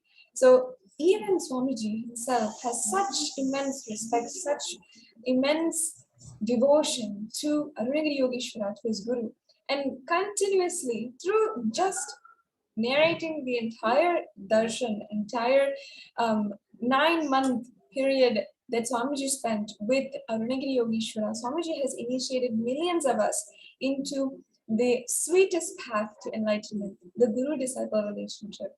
There is no other beautiful path in order for you to experience enlightenment, to experience the highest path of living. So of course, every single one of you can offer this Pratyaksha Pada Puja, and there's countless number of stories of how people have manifested wealth, health, relationships, everything in their life in order to just offer. After they offer, they receive the blessings of the Pratyaksha Pada Puja. We also have, as a part of the Pratyaksha Pada Puja, the Vastra Seva, another beautiful offering that you can do. Offering the Vastram or the clothes to the Guru or the Guru dimension of the Cosmic Mother during the Pratyaksha Pada Puja bestows one, again, with the sweetest path to enlightenment and the complete protection of the Guru.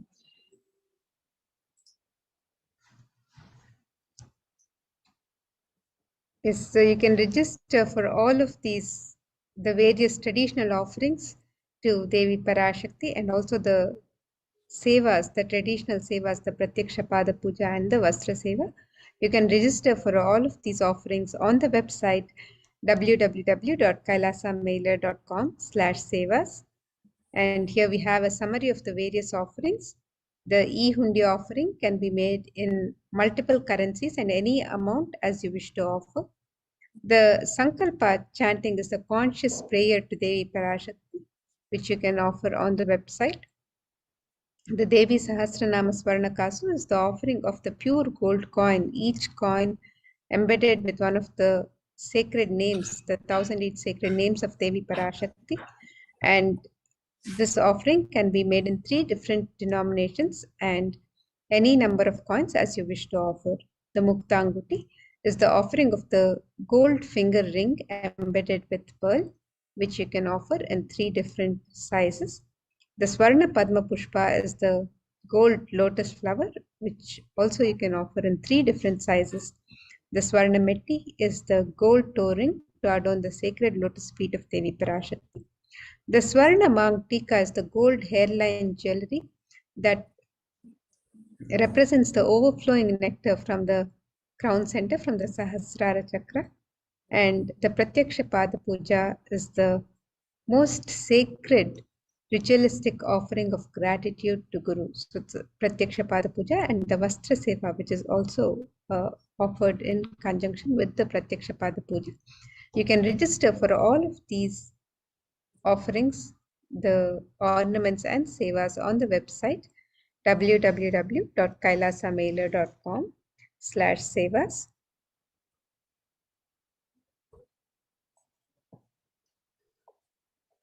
Yes, and we'll also be able to run through how you can make this payment, what are exactly the steps, as you can see here. When you're going to kailasamailer.com/sevas, you'll be able to scroll down to the Devi Bhava Samadhi Darshan link. You can click that and you can proceed for the next steps of the payment.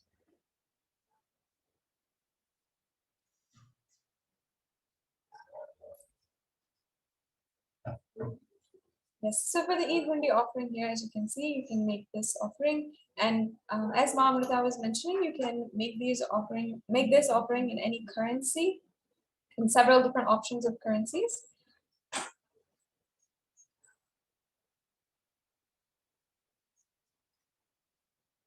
And also for the Parashakti Bhavasamadhi Darshan offerings, you can go to the link and select the offering that you'd like to make in the drop-down menu, and then add that to your cart and proceed for the next steps.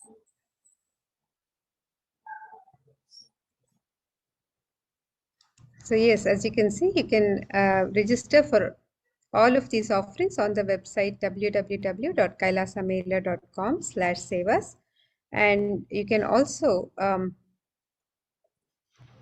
submit an intention if you would like to make an intention to make an offering today and receive the blessings of Devi Parashakti. To manifest your intention to reality, you can submit your intention on the form on step 1. And when you've made your offerings, you can also fill out the details with your name and the names of your family members. You can fill out the details on form 3 for the names of yourself and the family members to be chanted during the offering of the prayers and the rituals to Devi Parashakti.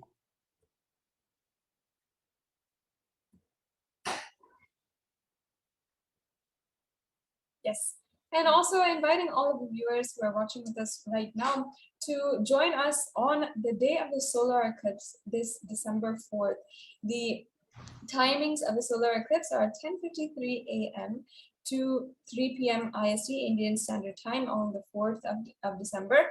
And during this eclipse is supposed to be extremely merciless, extremely powerful.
Sorry for the technical glitch.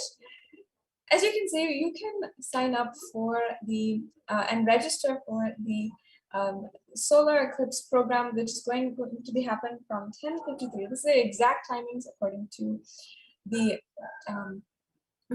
when the eclipse is going to be happening, from 10:53 until 3 p.m. So this time, make sure that you're putting aside all of your duties, all of your responsibilities, anything that might be stopping you from spending this time with the avatar himself.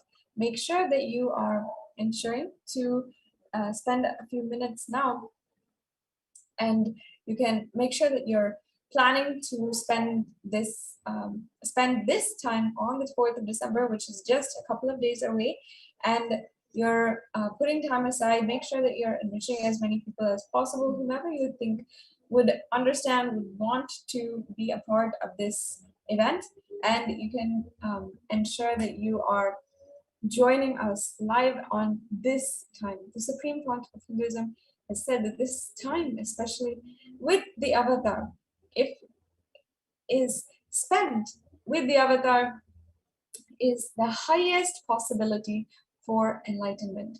So make sure that you are staying tuned for the further announcements and for the registration and the steps for the further processes in order to get yourself and make sure that you are attending this program. And put aside the time, make sure that your work is over, make sure that you're not distracted, and completely able to dedicate yourself to this time, because especially now you can align yourself, especially when there's such powerful energy in the atmosphere, the whole cosmos. You can align yourself, you can use that energy in order to align yourself towards the Guru. So with this, now let us understand in depth more about the various different offerings. In a couple of days as well, we're also going to be observing Maheshwara Puja, and on Maheshwara Puja, you will be able to see how the souls of all of your loved ones can literally be liberated by the avatar. So now we are going to be introducing you to the Maheshwara Puja, see what it is about and how you can be involved.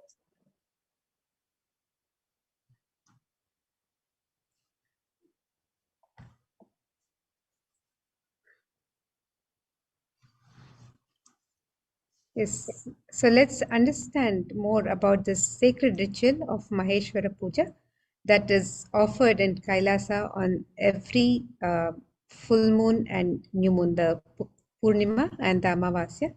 So Maheshwara Puja is Hinduism's most ancient ritual, which is prevalent even today. And the ritual is offered in the memory of a person who's no more in the body. Maheshwara Puja is offered by the loved ones of the deceased to bring intense completion.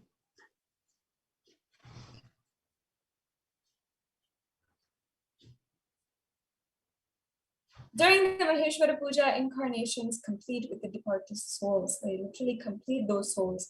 And Maheshwara Puja instantly bestows the performer with peace, completion, and emotional relief as well.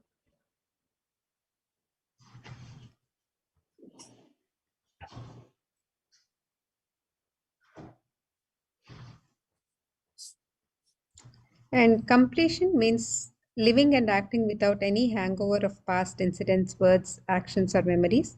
When you're in completion, you will remember past incidents and actions, but they will no longer have the power to cause pain or anger or guilt in you anymore. During the Maheshwara Puja, your request for completion is offered in the form of diksha, or food, to the avatar, the incarnation. Only the avatar can trace the departed soul in the cosmos and relieve both you and that being, the departed soul, of the incompletions. And traditionally, it is believed in the Hindu tradition, we offer the farewell ritual for completion with ancestors in 3 places.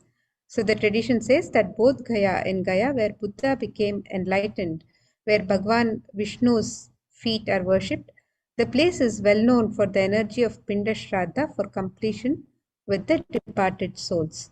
So Bodh Gaya is one of the 3 places where the traditional offering of the Shraddha rituals are offered.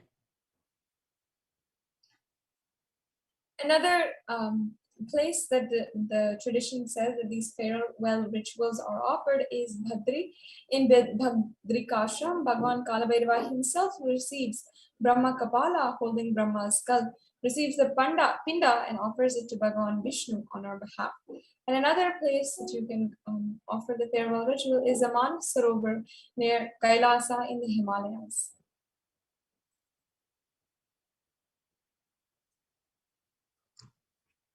And if it so happens that the departed soul has already taken the next birth, by offering Maheshwara Puja, we will be relieving them of their karmas, and suddenly the soul starts progressing in their journey wherever he needs to progress. So the ritual is like completing the completions at both ends. It is the blessing of an incarnation when he sits and accepts the Maheshwara Puja. So the incarnation, an avatar, is all of these 3 put together. When he accepts the Maheshwara Puja, it is like offering the Pinda Tarpana in all of the 3 places, the Bodh Gaya, Badrikashram and Manas Sarovar.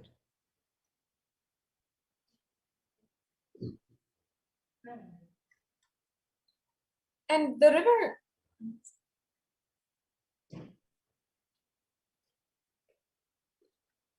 an avatar brings completion to a departed soul. The avatar is said to be, as Ma Amrita was just mentioning, the avatar is said to be all 3, the Brahma, Kapala, Manasarovar, Kalabhairava's body in Bhadrikashram, and Vishnu's feet in Bodh Gaya.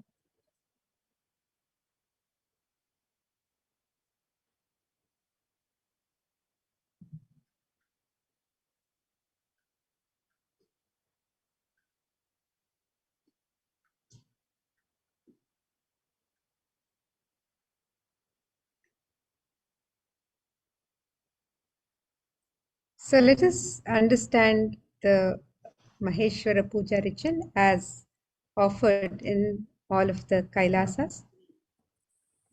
In all of the Kailasas where you offer Maheshwara Puja to the avatar himself, where the avatar himself receives the Maheshwara Puja, it is the offering of bhiksha, the food, to the avatar, along with his monastic disciples, the sannyasis and brahmacharis, in the path of sannyas. In this puja, the sannyasis are treated as Lord Paramashiva himself and are offered the bhiksha and fed.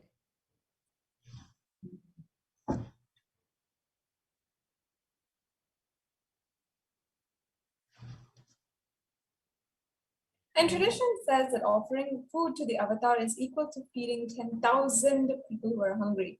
The best place on planet Earth to give Pandit Arpana, the food for the departed souls, completion with living and those who left the body, is the stomach of a sannyasi. That is the Jadaragni, the digestive fire. The hunger fire of a sannyasi is the best fire into which you can offer the Pinda Tarpana.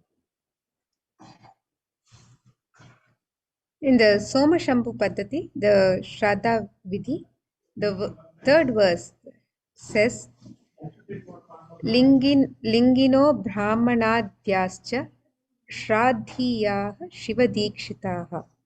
And the translation of this verse, it says, the sannyasis and brahmanas who have been initiated into the Shivadiksha are eligible to be appointed as the representatives of Pitrus in the Shraddha.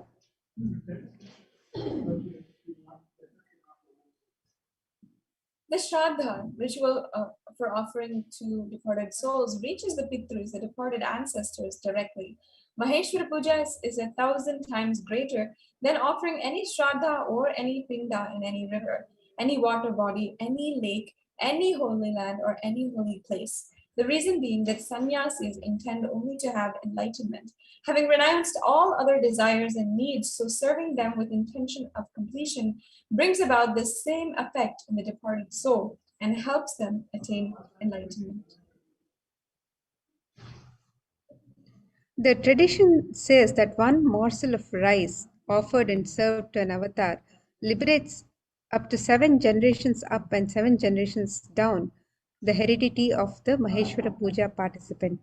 Those many morsels of rice fed bestows that many kalpas, which is each kalpa is equal to 4.32 billion human years. So each morsel bestows that many kalpas of life in Kailasa in the space of an enlightened master to the participant.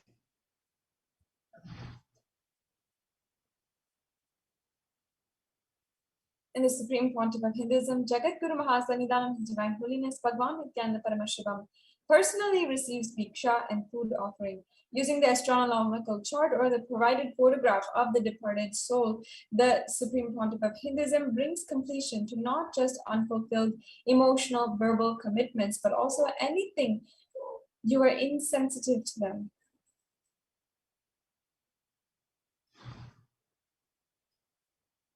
So now let us look at a few questions, frequently asked questions about the Maheshwara Puja.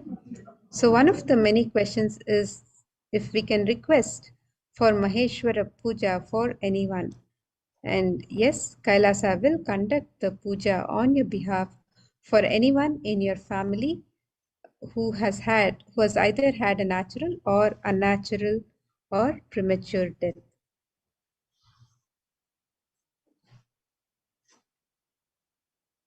Another question commonly asked is, what do you need to offer the Maheshwara Puja? The first is the photograph of the departed whom you're offering for, or if you don't have a photograph, the astrological chart of the departed with the time, date of birth, and the place of birth.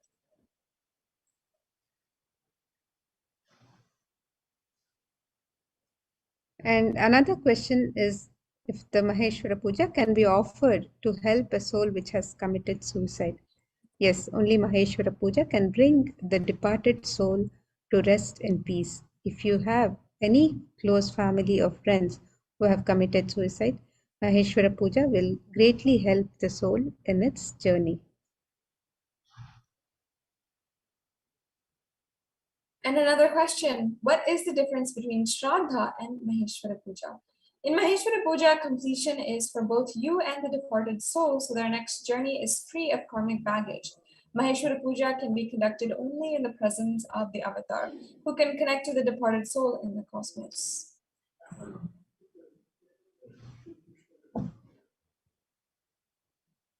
And another frequently asked question is if we can request Maheshwara Puja for ourselves. Yes, Kailasa accepts requests to conduct Maheshwara Puja for individuals. Please note that it is for you only.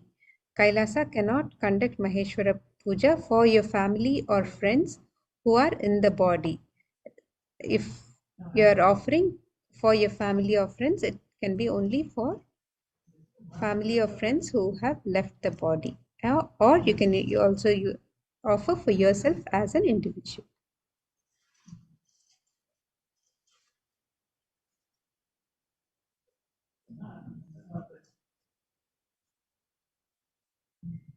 Now, if you have any question or if you'd like to ask more about the Maheshwara Puja, you can place a request at Kailasa's at the link provided, kailasamania.com/sevas, and support will be made available for you. You can also make sure that you are you can get more information as well, and you can always comment in the YouTube section as well, and we'll try to answer those right away if you have a question and you're watching right now.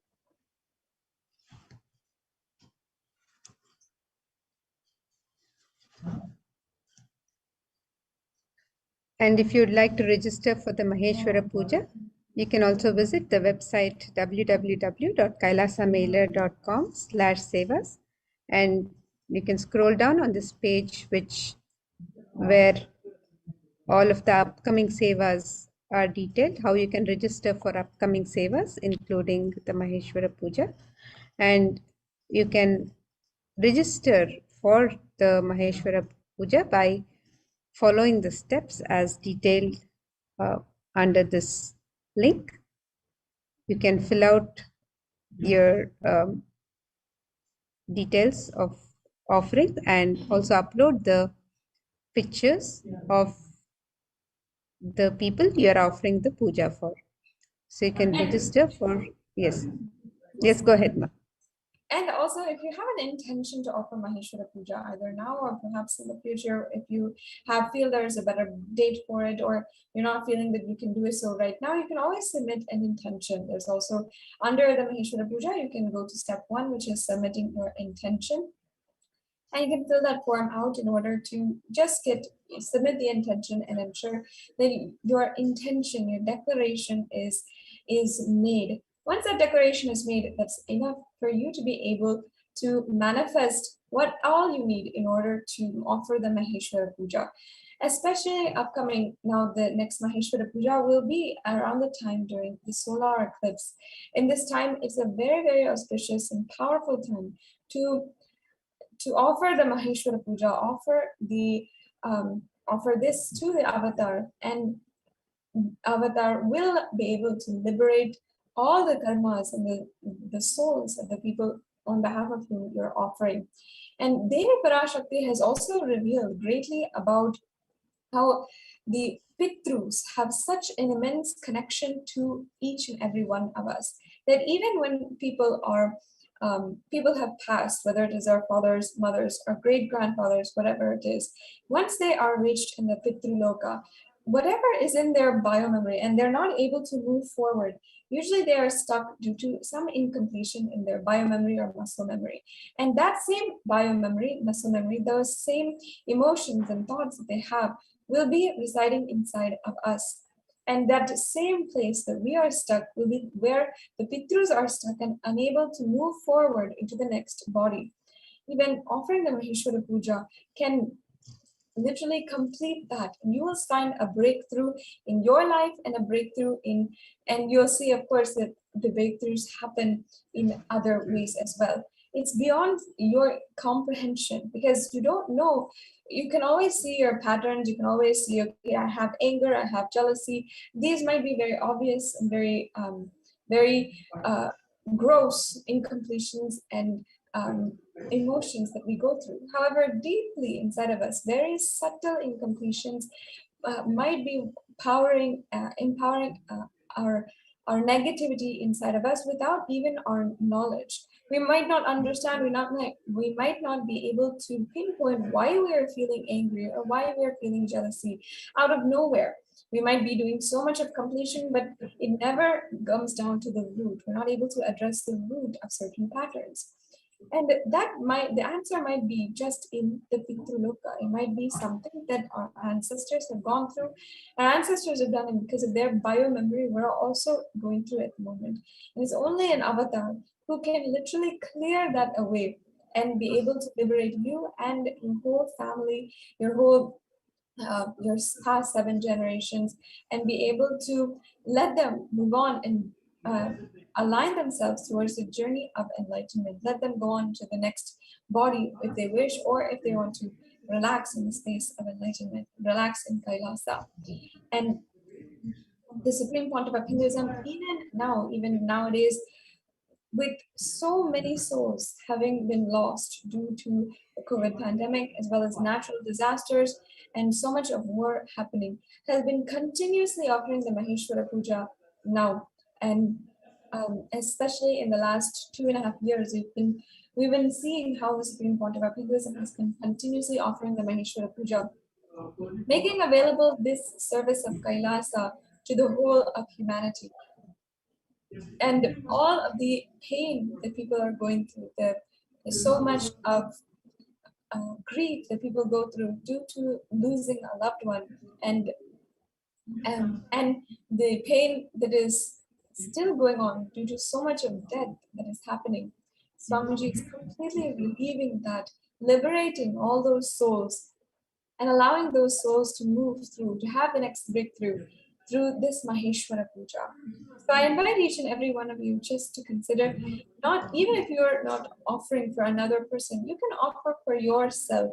And you'll see that when you're offering for yourself, and you're offering for the liberation, no matter wherever you are, your Pitrus, all of them will be able to be liberated, and somewhere in your life where you're feeling stuck will simply be able to manifest the right direction. You'll simply have a breakthrough. We've heard so many stories. People just out of nowhere manifesting a new job that they wanted. People out of nowhere being able to manifest a higher salary, whatever they had wanted, just because they had offered the Maheshwara Puja. It brings about a deep completion inside of us, which we would never have been able to point out if not for the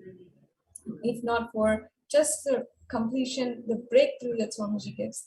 And it is Swamiji does 90% of the job in this Maheshwara Puja, and just 1% that we do is just offering, taking the decision and making the offering.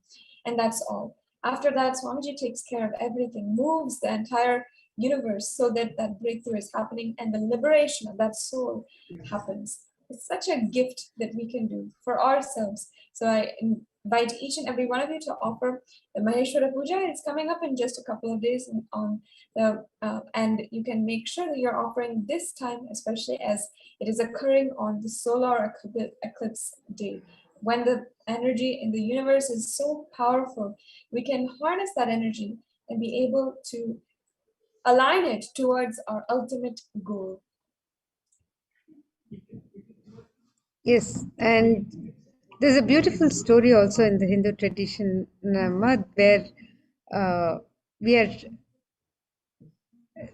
is a story where King Bhagirath of India does such great penance to offer the last rites to ancestors.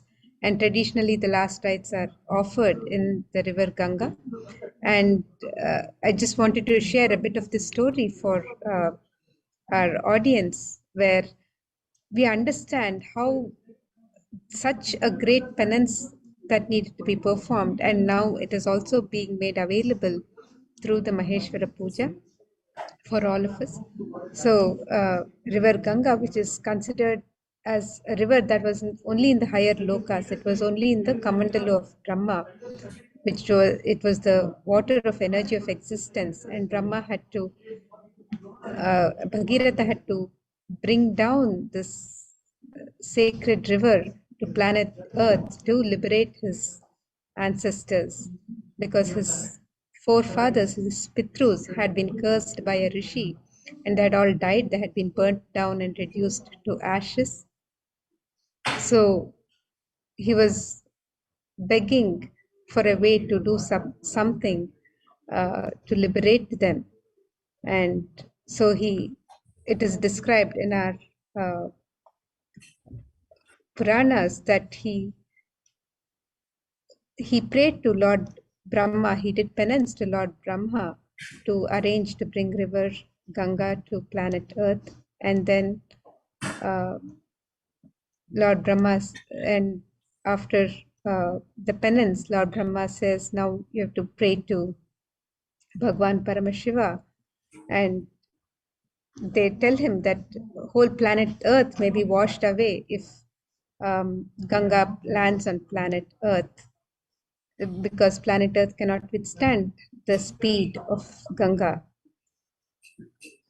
So then Paramashiva says he will take care. So Bhagirath again meditates and asks Paramashiva to help him bring Ganga to planet Earth. And Brahma also says that because this is where the gods and goddesses meditate on her every day. So he even arranges for the gods and goddesses in Varanasi. Bhagirath arranges a city for the gods and goddesses to bathe in river Ganga and continue their daily rituals. And he also prays to Hima Parvata, the Himalayas, to be able to host Ganga. So every step of the way, Bhagiratha performs penance and prays to Paramashiva, prays to all the Devatas, prays to Devi Parvati, and prays to every single hill, every single mountain in the Himalayas. He goes to Kala Bhairava and prays to Kala Bhairava to make way for Ganga. And then he also prays to Ganga herself to take a pradakshina of the city of Varanasi. And every step of the way, he does this immense penance. And he also prays to Bhagavan Vishnu to make this happen. And with all of his penance and tapas, pleasing all the gods and goddesses, and Mother Ganga, he is able to bring Ma Ganga to planet Earth after it is just one stream of Ma Ganga that comes through the hair of Bhagavan Paramashiva and lands on planet Earth. So with this immense penance that he offers to his Pitrus, his ancestors, now it is just after all of that penance and tapas and the blessings of Paramashiva, we now have the Maheshwara Puja where we can simply offer the Maheshwara Puja in the presence of an avatar and be able to liberate all of our ancestors, to be able to offer completion to all of our ancestors. So it's a way to offer our completion and prayers to our ancestors, to perform the last rites for our ancestors. And we can make this offering on the 4th of December, which is the Amavasya and the solar eclipse. So we can register for this on the December 4th. Yes, Master. It's a beautiful example, of course, how Bhagirath did so much of tapas, penance. But each and every one of us have that same way, just to be able to liberate our ancestors, Pitrus, who might be suffering in the Pitruloka, who might be suffering wherever they are. We can simply offer this Maheshwara Puja, and it's literally the same blessing that Paramashiva is giving us. So with this, we're now coming to the conclusion of this program, and we're going to be able to move on to the most exciting blessing, to be in the divine presence of the Supreme Pontiff of Hinduism and watch the Nityananda Satsang. So I now invite each and every one of you to get ready for the Nityananda Satsang. We'll now be ending this session with the Purna Mantra. Om Purnamidam Purnamada Purnachate Purnasya Purnamadhaya Purnamevavashishyate. Om Shanti Hari Om Tat Sat Sarvam Bhagavat Shri Nityananda Paramashiva Paduka Arpanamastu. Om Nityananda.